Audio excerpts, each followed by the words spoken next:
Hello, everyone, and welcome to A to I Dyslexia Live Show, All Things Dyslexia. What a beautiful day has been today. I mean, I went out for a walk earlier and it was absolutely lovely. We're very happy and glad that you can join us this evening. Usual place, Monday, via live streaming on A to I Dyslexia Facebook and also YouTube. It's such a pleasure to have you all watching the live show today. And please do ask us any questions that you may have.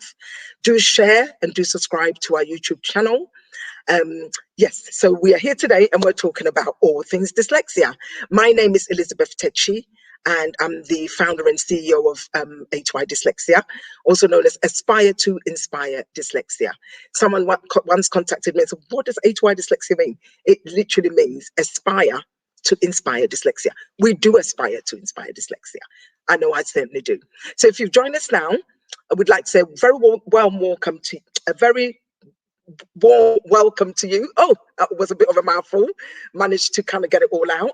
And yes, today's topic we are talking about, right, let me just get to my page for 1 minute. The title of the show today is Dyslexia, My Own Language. We have a wonderful lady who's joining us all the way from Manchester. I think this is one of them. But isn't it brilliant that we've got technology and I don't need to travel there and she doesn't need to travel to London, even though we couldn't because of lockdowns. So it's such a pleasure to have her on our live show today. I will introduce her in a minute, but before I do that, I'd like to say thank you to the Phoenix Fund, London Community Fund and the Global Children's Fund for supporting our live shows. And also a very big thank you to Social Enterprise Support Fund for giving us the funding to be able to still carry on doing our live shows, because I believe it's really important that we reach out to communities, and that's exactly what we are doing. So without further ado, I'd like to tell you who we've got this evening on our live show. Her name is Zoe-Jane Littlewood. She is dyslexic. She's a sports therapist, and I will read a little bit about Zoe's biography before introducing her on. Zoe is proud to be dyslexic and aims to spread awareness of dyslexia and share her experience of dyslexia in everyday life. Although dyslexia awareness has increased, it is still not where it needs to be.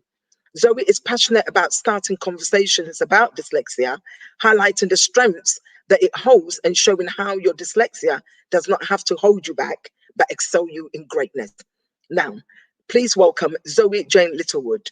Today's title is All Things Dyslexia, particularly we're talking about Dyslexia, My Language. Zoe, welcome to A2I Dyslexia. Thank you so much. Hello there. Thank you for having me. Thank you. You're welcome. You're very, very welcome. I think you're the youngest we've had on the show, actually. Very young, young person that's come on the show. You're the youngest that we probably have on the show, which is such a pleasure, you know, to have you here today talking about the condition dyslexia and your dyslexia and how it affects you, but how you've turned your life around and you've actually owned this condition and you speak in your own language. So I'm going to give you the platform to introduce yourself. I did say in the beginning when I was giving the introduction, I don't know whether it's Manchester or Birmingham, but I know you come from one of those cities. Birmingham. Yeah.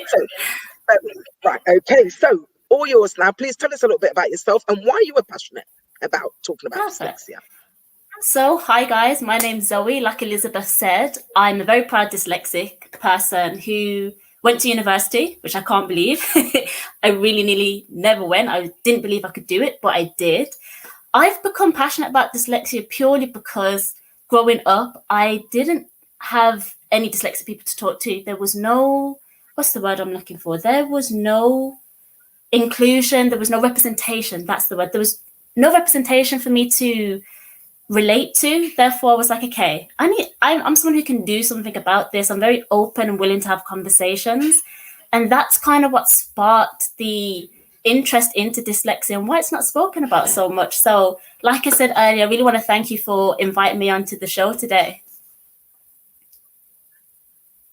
Thank you so much. So tell our viewers a little bit about your background and yourself, you know, what you do and, you know, who you are. You've already said that already, but I think it's nice to kind of have a little bit of background. I know you did a degree and you did sports science, is that right? Yeah, perfect. So I studied sports therapy, which was difficult.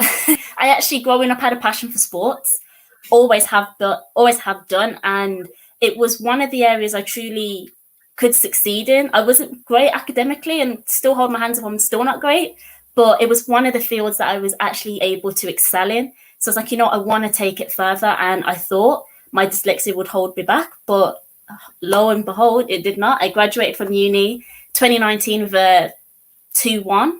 And it's actually taken me places. I do a lot of volunteer work. I work at a basketball club at the minute, which is great. Even though we have lockdown, you should see me every Thursday. We're there, we're doing our training sessions and we're working out. So my biggest, that's kind of where I come from. I come from a very sporty background, which means creativity in my mind mixed together. You get a whole bubble of dyslexic sports goodness.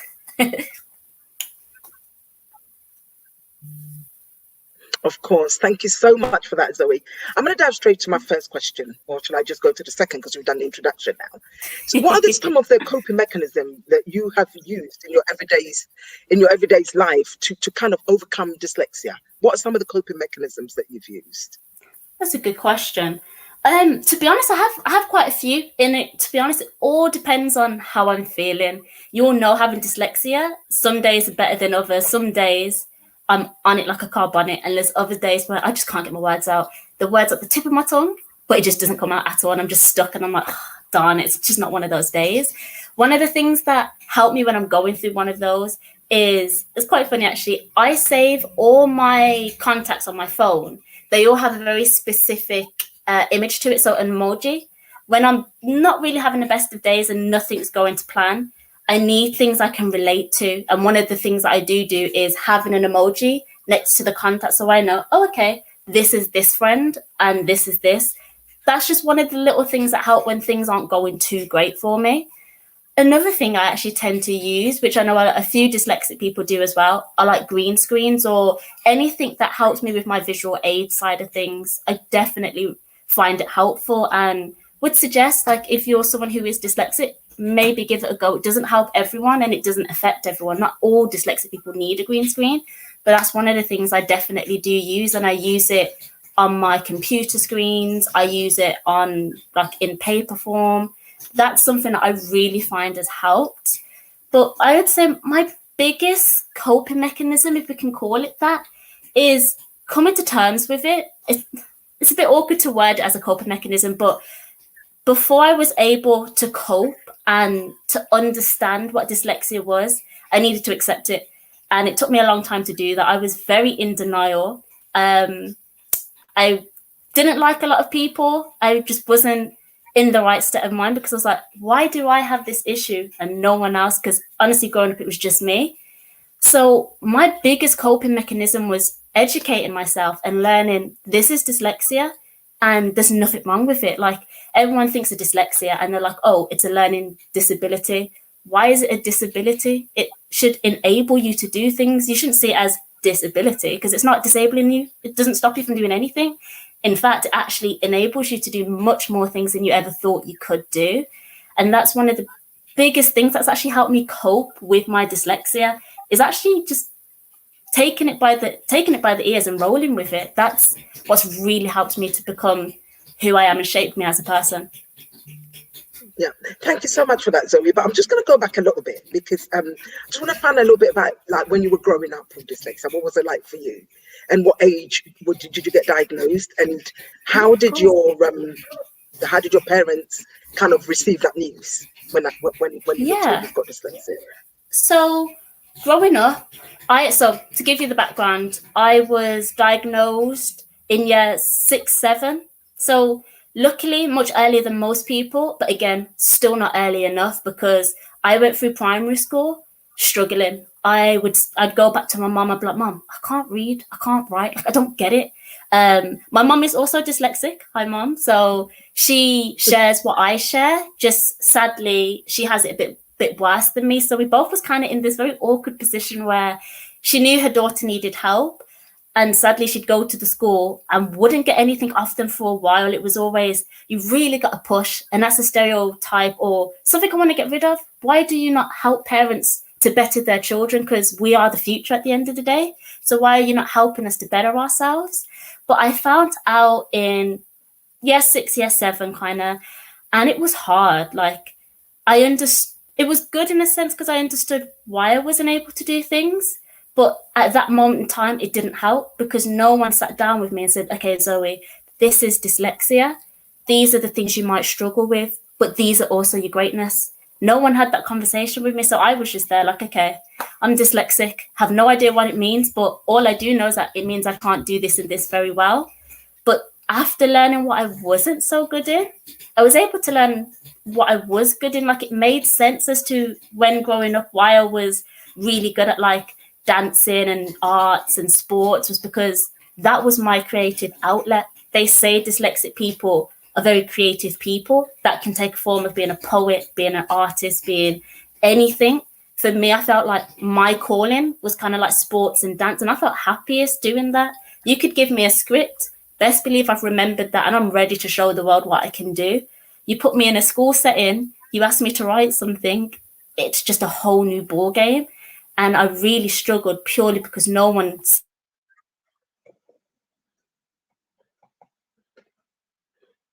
sat down with me. I grew up knowing I was different. I grew up kind of knowing I was different, but didn't have that. But now looking back at it, I'm a little bit thankful because it made me educate myself, which I would always say, no matter what you're going through, you should always educate yourself. That's what pushed me to do that. And now I see dyslexia not only as dyslexia, I actually identify with being dyslexic. Like, I don't see a difference. You've got Zoe, you've got dyslexia. I see it like this. They're not separate in my eyes no more because I've come to accept it. It is a part of me. So why should I feel like it's not? Why would I not identify something that's actually helped me in life? Of course, yeah. And I mean, what sort of impact did it have on your self-esteem and confidence? How did it make you feel? I mean, I know you were young, but as you were growing up and maybe in your teens and as you got into your 20s, so to speak, how was it for you? I mean, you know, were you all right talking about it with friends? Or because I know once I found out, I couldn't share it with any of my friends. I was just too ashamed. I thought, oh no, you know, everybody's going to look at me differently. Because the word I kept hearing was stupid, dumb, and dunce. I don't like using those words, Yes. but those were the words that I kept hearing. I went to school in the 80s and it was like, listen, you can't read, and people just laugh, you know. And I think some of my family members are probably watching this tonight. They'll be quite surprised to know that I never even disclosed any of this to any of my family because at the time I didn't know I had dyslexia. You know, I just didn't know that I had dyslexia. So I knew I was very different, and I knew that, you know, I think some of my family members saw me as a little bit distractive and wasn't focused in a lot of things I was doing. But it's just later on in life that I got to find out that you know, I had dyslexia, and hence why I didn't achieve very well at school and so forth. Yeah. So going back to my question, how did it impact your self-esteem and confidence? Yeah. It did hit. I was always that bubbly kid, that loud kid that was just all over the place. I have plenty of energy, but probably not so much now. But back then I had a lot of energy to burn. And I kind of went through a phase where I was just quiet. Like, I couldn't, well, at the time, like, because I was young, I didn't really tell my friends because I didn't think they'd understand. As I've grown older, I have told my friends and they're super supportive. They sometimes ask me questions about it, but it doesn't, to them, it's like, okay, she has this, but it doesn't stop her from being who she is. Like, I don't have any friends that, oh, like, they don't put a funny face or anything. But growing up as a kid, it was difficult. Let me get my words out. Definitely difficult, especially because I'd get asked, oh, why do you use green paper? Or why can't you do this? Or why can't you do that? Like, when it came to presenting in classes, I hated it. Just the sense of trying to stand up, I couldn't get my words out. My hands would go all sweaty. My heartbeat felt like it was going to pump out my chest. And I was fed up of explaining to people why I can't do this. And that really got to me because I was like, why does it have to affect me like this? Like, everyone else I see, especially my friends, I have an amazing bunch of friends. They are so smart and so independent. And when I was younger, even though I didn't have the same kind of sense of independency, I used to look at them like, why can't I do that? Like, so the simplest of things I would struggle with, and I still struggle with today. But the only difference is I've accepted it now. Back then, I didn't really accept it purely because I didn't know what it was. But from a mental health point of view, or just growing up, for a very small period, it did change who I was. I didn't want to be bubbly because I didn't want people to make fun of me. Luckily, never really got picked on too much, but I am quite gobby, let's put it that way. If you say something to me, I'm going to say it back. Like, I will stick up for myself. But growing up, it was hard because people didn't understand why I couldn't do it. And I didn't understand. So I was like, maybe this isn't for me. Maybe, like, when you're a kid especially, you have so many thoughts that go through your head. And when you see other kids, you want to follow the crowd. You kind of want to do what they're doing. And I couldn't do it. And it confused me even more, where I couldn't do it in an academic field, but I could do it in a musical way or a sports way. So then people, like you said, people would look at me like, well, if you can do it here, why can't you do it there? You're obviously either seeking attention or you're just not trying hard enough. And that's the phrase I kept, oh, you're not trying hard enough. You're not doing this. You're not doing that. I assure you I am. It's just there's not a connection. I can't grasp it. But no matter how much you explain it, for someone who's not necessarily going through it themselves, they don't understand it. And that goes back to my point of growing up, I didn't have anyone to represent me. No one had dyslexia. No one could truly feel how I was feeling because no one was in it. And I didn't feel like the teachers knew too much on what to do. It's definitely got better, much better, but still growing up, teachers, like, I'd have to tell them, oh, miss, I'm dyslexic. I can't do that. And they'd be fine with it. But having to put my hand up in front of a whole class and say I'm dyslexic was scary, especially because some of the kids, their opinion of dyslexic is exactly what you said. Oh, you're stupid. You don't know how to read. You don't know how to write. Don't get me wrong. It's part of the reason, but it doesn't mean I'm stupid. Far from it. I'm not stupid. And anyone with dyslexic isn't stupid. Once you realize the greatness you can achieve from it, you then really start to think, wow, I can do this. But growing up as a kid, I never really had that. Luckily, I had a very supportive mom who was like, she's one of those moms where just try your best. Anything you do it 100%. That way, even if you don't get the grade, you still can say you gave it 100%. And truly, that really helped me as well as understanding what it was. Having such a supportive mom was like, okay, if my mom's got it and she's working her butt off and she says I'm going to be fine, then I've got to believe, I've got to trust I'm going to be fine. Absolutely. I mean, whilst you were talking, you said something like, you couldn't see anyone that looked like you that had dyslexia. So, I mean, in other words, the school you went to, were they BAME people in the school? Were there any BAME people in the school with dyslexia in your class, or were you just the only one, or the only black person in your class? Luckily, I'm from Birmingham.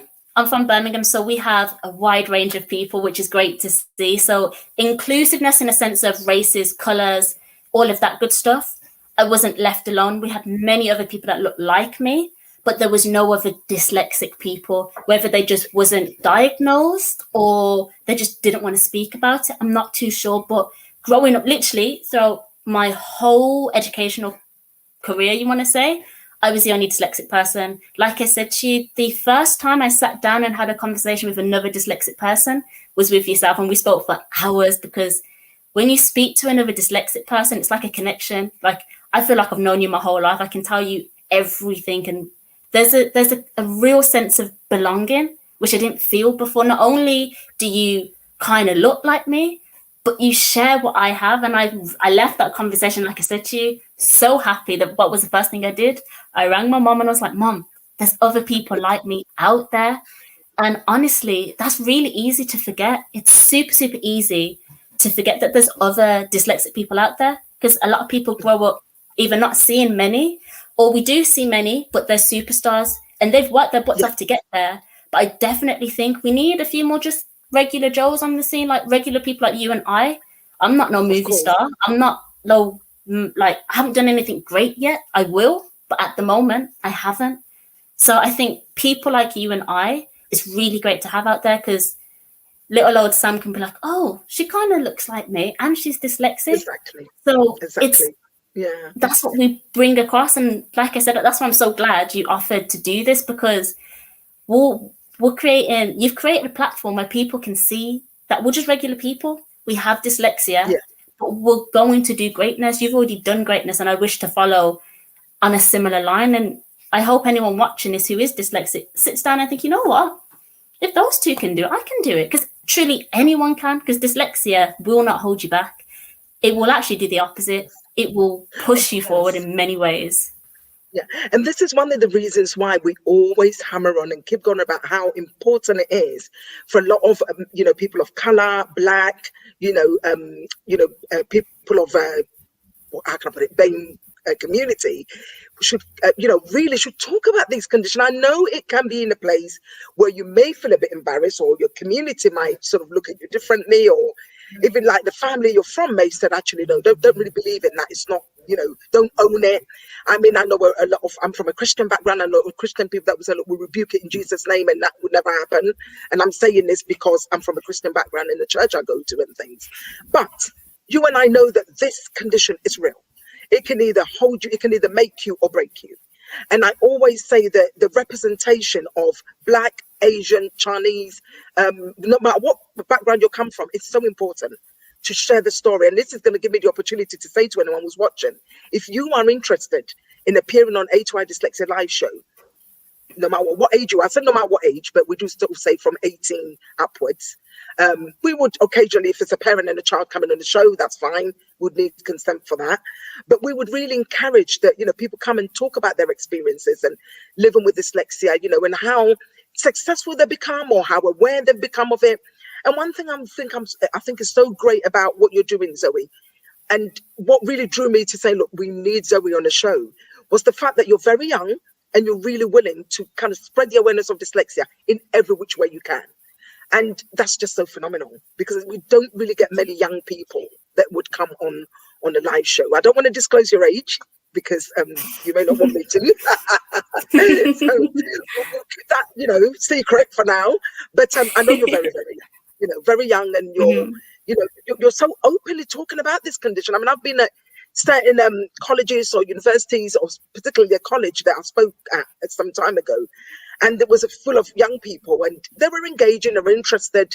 But I remember one particular student coming up to me and said, well, actually, he said, look, I've got dyslexia. I don't want no one knowing. He was very young. He was like 16.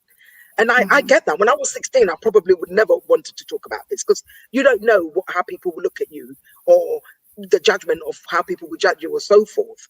So, I just think it's great to have such a young person like you come on live on, on Facebook and YouTube. We don't know who's watching. This is going across the world, and you're so confident in speaking about this because you want to make a change. And I really wanted to acknowledge that, Thank you so much for the answers that you've given me so far. That's brilliant. I know that we've got so many people that have joined us. If our producer can kind of give us some of the questions that are coming up, so I can share it, with us, and we can obviously see if we can answer that for you. As we're speaking, I'm sure our producer in the background will be able to pop those questions up and, of course, engage our audience. We've got Eve Newlove. I totally understand and can relate to what she's saying. Now, Eve is another phenomenal dyslexic. I know Eve, and she has done amazing, honestly. I mean, I'm sure she wouldn't mind me sharing this, but when I first met her, she wasn't that confident to really come out and speak. Well, now Eve is like doing the most amazing work. She's a plus size model. She's a television presenter.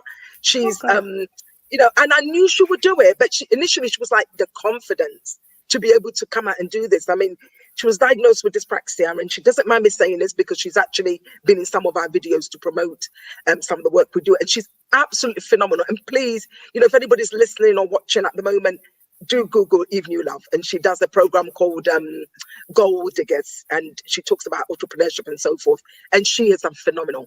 And I think she would actually agree with me that coming openly and talking about her condition just opens so many doors for her.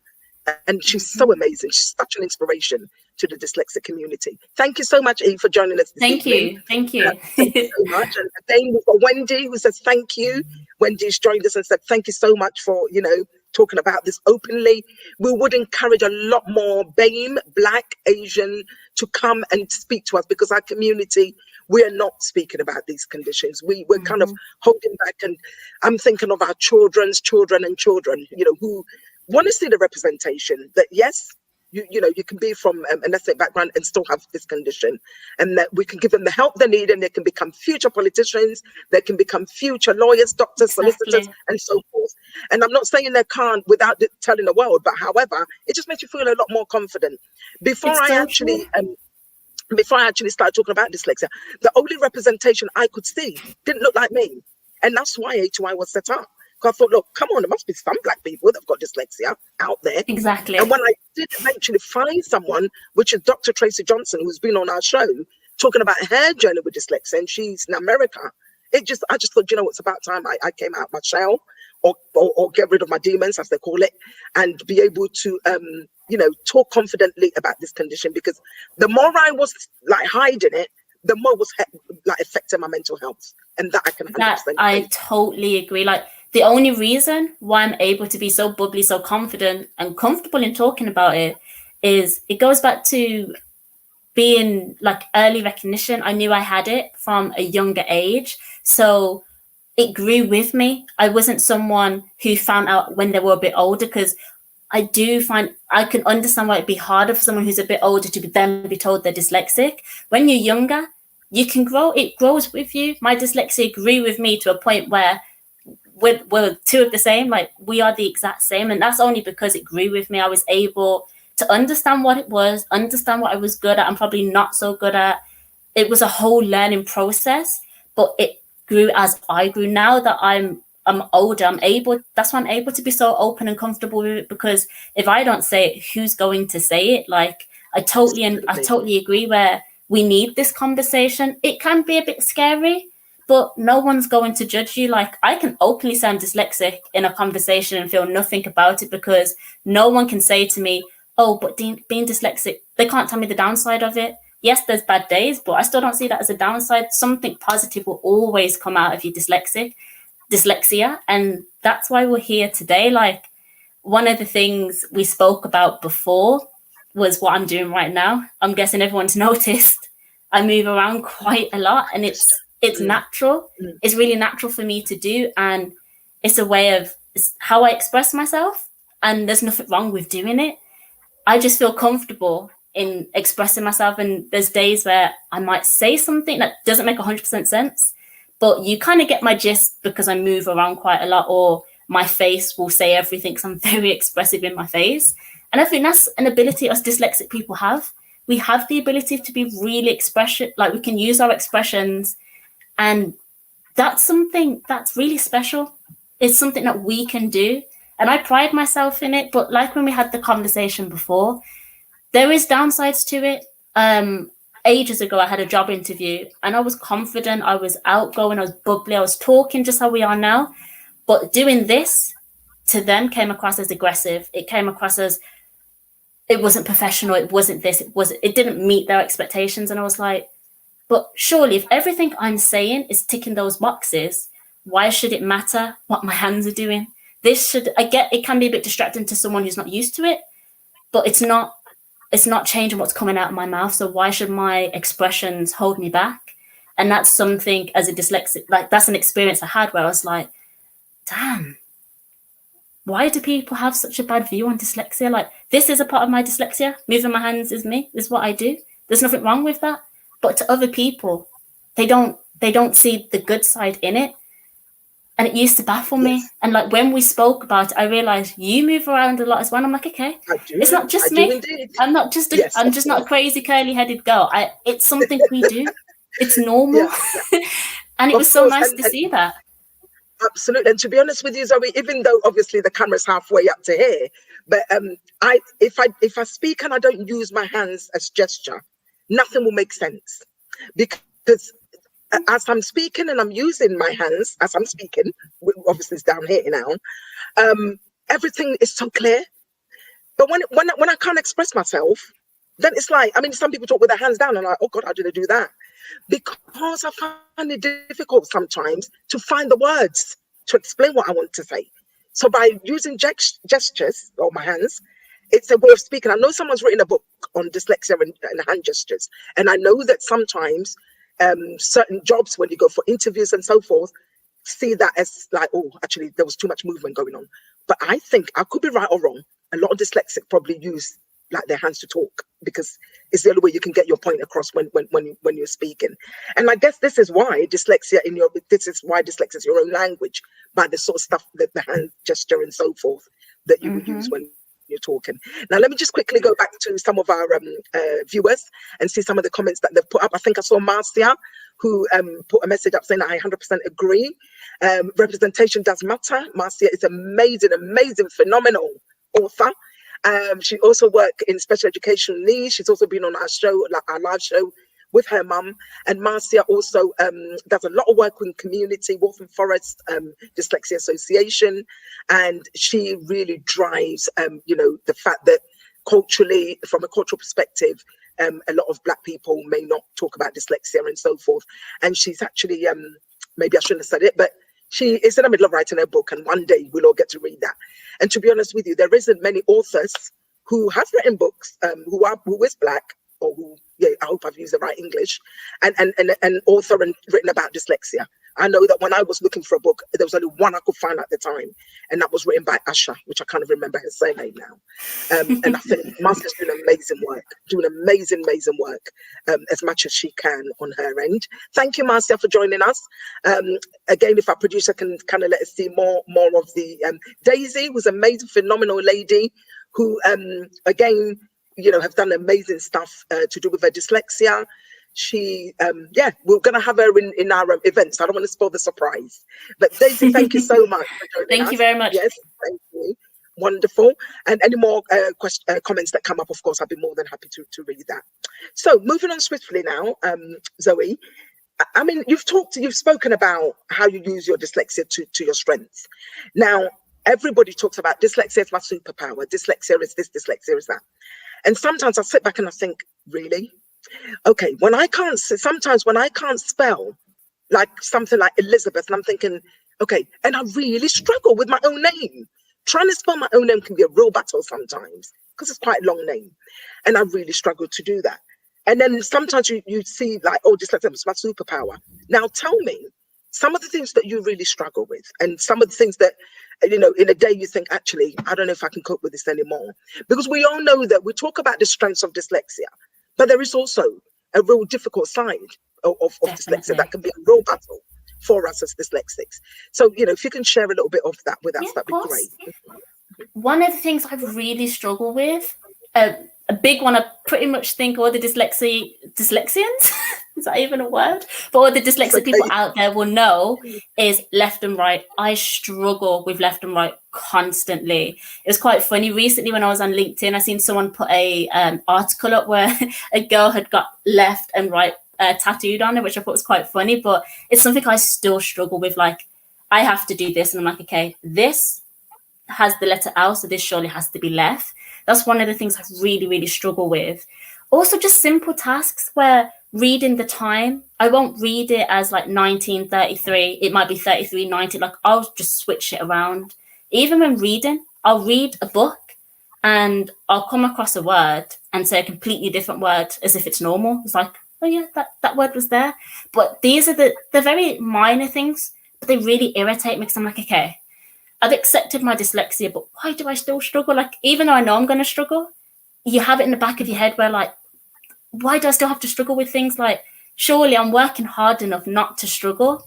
But for me, it's very, very small things that get to me. Like, the days where I'm having a brain fart and the things that I want to say aren't coming out, it really bugs me because it feels like I've gone back to square one. I'm not taking my 5 minutes to kind of, okay, figure out what I want to say and then go with it. That's kind of sometimes what I do when everything's a bit all over the place. I've got to take my little 5 minutes, think about what I want to say, calm myself down, and the words will slowly come out. But the days when they're not coming out, it's so frustrating because it always happens when something important's happening. And I'm like, oh, all I had to do was say this. But the fact that I couldn't do it, it just leaves that feeling in your gut where you're like, just why does this keep happening? And it's okay to go through those days. I go through them all the time. Like I say, you get used to it. But I'm not going to sit here and say every day's perfect because it's really not. There are days where I'm just there like, even though I've accepted your dyslexia, you do not make my life easy. And it's like, you could just give me a day off here and there, just make life easier for me. But it doesn't. But it comes with, it is what it is. It's a part of the package. I may be amazing at being creative, but it's got to come with, I see it as it's got to come with a little bit of a side effect. The side effect is I'm not that great with numbers sometimes, or my left and rights are really not it, but that's fine. Like, it is what it is. That's what I've got to go through. Exactly. It's a small, compared to the greatness, it's a small scale of things that you just kind of got to brush to the side and be like, okay, I'll get them next time. And I agree with you totally, Zoe, because I'm exactly the same. I do struggle with my left and right. I get lost everywhere. For that reason, I just refuse to drive on a motorway or A3 or whatever it might be, because I'm just so petrified of getting lost. Because drive straight, it makes sense to me. But if you're telling me left, right, and especially when I call it tom-tom, and my children will say, tom-tom's out now, it's called sat-nav. So when the sat-nav is talking at the same time, and then I have to try and find my way, I get lost sometimes coming to my own home. That's how dreadful it can be for me, sometimes. So I really wanted to kind of, for us to speak about it, as much as it's great, yes, we are dyslexic, we've got strengths, we're doing this, we're doing that. Actually, there are other things that come with it, which can be a real nightmare, And sometimes for me, the things I do struggle with can literally just stop me from doing what I want to do. And there are days when I think, well, that's enough then for today, and carry on another time. One of the things, I mean, because we're talking about dyslexia, and you were talking about increase more awareness, it's kind of brought to my attention that some of the things that I also struggle with is if I'm in a meeting and someone's talking and I know I want to say something, but I know if I don't say it, it's just going to go out my head. So sometimes I would say it and I've interrupt the meeting rather, and it comes across really rude, but I don't mean to. Yes. I just really don't mean to do that. It would just go out my head. Now, one would say, why don't you write it down? And then it's like, how do I write that down? Because by the time I finish writing it, the meeting's over. That's a great point. Real struggle. Because we spoke about this as well, because it's exactly what you said. I've been in this situation, especially when I was in uni. Like, I need to say it. If I don't say it, it's gone. Like, I understand. Like, I had the same thing. My friends were like, oh yeah, just write it down. Girl, I can't write it down. I can't get it out of my head in a written form. I can say it, and I understand it can come across rude, and I do always make sure that I apologize after, even though it's something I can't really help. It's still just courtesy to be like, I'm sorry I overstepped or overspoke. I had to get it out, because if I don't, it's gone. And most times people are understanding of it and they're okay with it. But then again, if you're a little bit more nervous to talk about your dyslexia, you might not want to say that. But I just say, I'm sorry. But there has been times where people will be like, oh, well, you're rude or you're feisty. And I'm like, I'm honestly not. I'm purely just trying to get it out. And if I don't get it out, then it's gone. And then that's my learning experience gone, in a sense. I have to make mistakes in order to get better. Like, I was that student in uni, I put my hand up and I'd say the wrong answer and everyone would laugh, but I'd still be fine with it, because I'm like, okay, I know it's not this is the correct answer. I will remember that, because when I said the wrong answer, everyone laughed, but they weren't laughing at me necessarily. It was just, how is this girl so confident to say that wrong answer? That's how I seen it. And back in school, I would have never, in secondary school and primary school, I would never put my hand up to say the wrong question, to say an answer I thought was correct and then ended up wrong. In uni, I really didn't mind, because I was like, I've worked so hard to get here. I'm not letting my dyslexia stop me. If I say the wrong answer, what's the worst that can happen? The teacher says no. A few people laugh. It is what it is. You can laugh at me, but when I'm getting good grades, I don't want to hear it. I'm okay to say the wrong things, because I'm learning from that, because life is a learning journey. You learn, you grow, you develop. You do that even better if you're willing to make the mistakes, because I'd rather make it now than when I'm a bit older. Well, I'll still make mistakes when I'm older, but the really silly ones, I'd rather make now. I'd rather people laugh at me in my class now instead of being in a board meeting and someone laugh at me there. Like, I'd rather make that now. So you just got to do it. You just got to push yourself and be open with it. Of course, and this is why dyslexia is your own language, and this is why I love the title of this live show today, because it is your own language, and there are strategies, and there are things that we would do that, people might think, actually, that was a bit rude, but you and I know that we didn't mean it that way in any shape or form. For example, some people have said, oh, look, I've got dyslexia, I talk over people, I don't mean to. Or, I remember once I went somewhere, I think it was a work colleague that I was talking to, and he's always working, really great, always working. And what I meant to say was, you're such a workaholic, but it came out as you're such alcoholic. And can you imagine how he felt? I mean, I'm laughing about it now, but it wasn't funny in this situation. Exactly. You know, and it wasn't funny. But what I meant was workaholic. But for me, you know, the words kind of sounded the same. We know with dyslexia, the sound of a word, and I've never stopped apologizing to him. And luckily, it was just me and a few colleagues with him. Can you imagine if it was like in a meeting or something? That would have been quite embarrassing. And my self-esteem then goes down, because it's like, how can I get that wrong? You know, how can I honestly get the word workaholic mixed up with something else that I'm not meant to say? And again, that's not, you know, I was disappointed with me, and I was beating myself the whole day about that particular word. But we all know with dyslexia, words can be an issue. And I think it's great that, you know, we've got this platform to share the awareness. If someone's watching and may have, you know, maybe they get lost all the time, or they use their hand gesture when they're talking, you're not alone. You know, there's a lot of dyslexics that will obviously go through similar things. Just to also say that not everybody who's got dyslexia is exactly the same. It's different levels. But I know Zoe and I, in fact, when I had the Zoom meeting with Zoe, I said, Zoe, I think our dyslexia is the only two people I've met that's it's quite exactly the same. When we were talking, you know, the things were like so similar, and which you know, that's so true. We've owned it, and we went up onwards and upwards with what we're doing. So I don't know if our producer's got any more any more questions for us that we can share. So Marcia, dyslexic is a language base for me, right? Fantastic. That's from so Marcia. True. It's quite funny actually that he says that, because another way of explaining dyslexia as our own language is, I'm pretty sure my mum won't mind me saying this, but when me and my mum communicate, obviously we text message all the time. If any other person was to look at our messages, they would think we're speaking gibberish, because most of the time the spelling is not it, but we understand that. I find it so crazy that we can understand each other, even though the words are spelled so differently. And I realize a lot of dyslexic people are like that. When I'm scrolling through Instagram to try and like connect with other dyslexic people, a lot of the comments are like, oh, I can understand it as well when people spell things differently. Like, how is it that our brain can read it and be like, oh, she means this, but if I show my friend, they're like, what? Well, what is that? And it all goes to show dyslexia truly is its own language. It just may show itself in completely different forms, whether it be gestures, expressions, even spelling. A lot of the time I can understand another dyslexic person's spelling because I probably spell it just like that, or our brain just clicks to it straight away, which I find is amazing. And again, another strength. Yeah, absolutely. Thank you so much for that, Zoe. And thank you, Marcia. That's fantastic. So if anybody's joined us now, which, you know, we've got about maybe 3 to 4 minutes to go before the show ends. Today's topic is about dyslexia, my own language. If you are dyslexic and, you know, you have kind of, your traits are similar to what Zoe's speaking about, or I'm speaking about today, you are not alone. And this is why I think it's so fantastic that Zoe said, look, such a platform like, you know, what we're having at the moment, all things dyslexia, this platform, you know, we are sharing the knowledge and understanding of what it's like to live with dyslexia. So we're talking from a lived experience. And, you know, we're just so grateful to have a platform like this where we can speak to, you know, people across the world or in the UK, wherever they might be. You're not alone, honestly. Just reach out for help if you need that.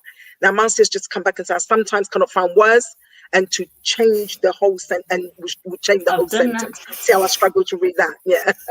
And I'm exactly the same. I'm saying, right, okay, well, I can't think of what I'm about to say. Do you know what? Just reverse it. Scrap and it. I think that in itself is a strength. It's a what's the word I'm looking for? You know, I can't find the word right now, but you can think on your toes. It's handy to have, to be honest. Exactly. Yeah.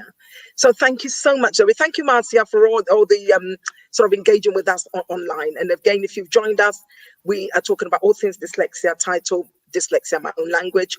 Of course, you can find Zoe on all her social media platform.